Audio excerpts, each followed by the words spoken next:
Tara guys, mga on.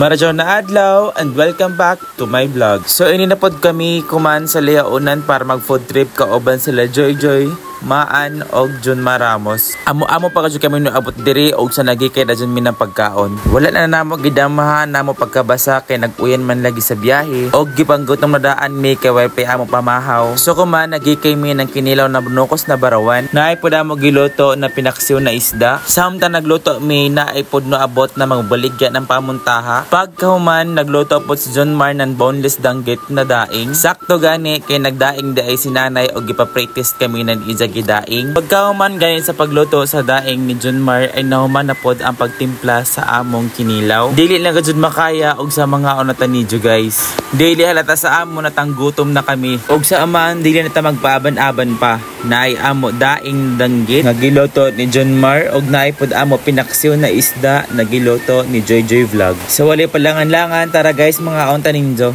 Wala tawon mi anay mag-istoryahay kay kipanggutom na. Naay sa tuod mi nadala na kalibre na lami i-partner sa mga kinilaw. Pagkahapon gani ay nanagad na pod si Nanay Gemma na para tamo tilawan ng hinimo na tinama sa isda. First time tuod na ako na makatilaw sa ini na pagkaon na grabe guys, grabe badya kalami. Sayang gani kay last bottle na daay ito og wala ko maka-bring house. Pagkahuman namo mag-snack nandan diretso na kami sa dagat para manginas og maoni ang among mga kuha. Medyo gidoy man na kami nakauli kay na magdasrami sa panginhas. Adisir kami na ni hapon na ay napod na abot na mamaligyan ng isda. Grabe gani ka-amazing kay grabe pa nga dagko sa bolis nagikan pa sa lawod. So pagkahuman nila magpatimbang nagpasugo pod si nanay na magkilo kami ng bolis og magtuya. Kuman ana mo pa ni hapon na ay amo kinilaw na bolis. Nagluto pod mi ng kalabasa na dya ay karne ng baboy og ang buto sa bolis amo pod ni gipaksiw kay sayang. Grabe sobra kalami ana mo kinilaw na bolis kay grabe gajud ka presko guys. Dili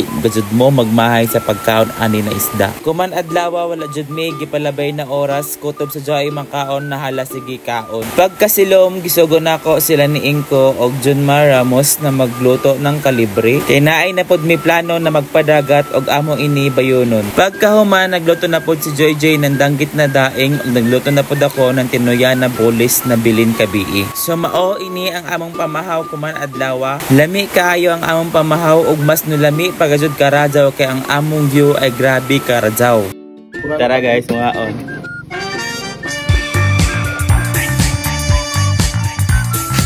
Samtang nagpaabot kami sa pambot na amo sakyan pasingod sa panlato. Grabe gani kahamok sa nakuha ni Angkol og nakahalin siya sa kantidad na 150 pesos. Pagkahuman di anapod si nanay sa pantaw para magdaing ng mga danggit. Pila na ka oras wala pagyapon ng pambot og sa nagpod trip na pod kami ng kalibre na jaoy tinama sa isda. Dili jud mo magmahay sa lasa ng tinama kay garantisado na grabe gajud ini kalami guys. Samtang nangaon kami no abot na sila ni Auntie Bibi gikan sa panlato. Og sa nangatak na pod may dito sila ni Auntie Bibi para mga adyon ng lato. Walay gajud palab John kotob sa makaon na hala sige bira sa pagkaon. Adyaw na kamo pagtingala kung manambok may pagkalit kay permirami nagkaon. Matod pa ni Junmar Ramos, what is I love food trip? Noingon pod si Inko na ako jaon. Gikan na kami ininan lato kay amo dayhon pagkasilom sa San Roque. Amo isab sa pag-abot ng mga isda ay nan bolis. Grabe ka jud pangadag ko sa ilakwa na bolis guys ug sa Lord salamat karado sa imong grasya. Pagkasilom nagprepare na pod silang nanay ng mga isda para i-deliver sa kantilan. Salamat sab gajud karado Nanay Gemma sa imo pa bring house sa ato mga bisita. So kutob diri ang ato dagat adventure kay manguli na pod mi karon adlaw. Salamat pod sa ijo paglantaw og sa pagsuporta sa ato vlog. Maora to dagang salamat.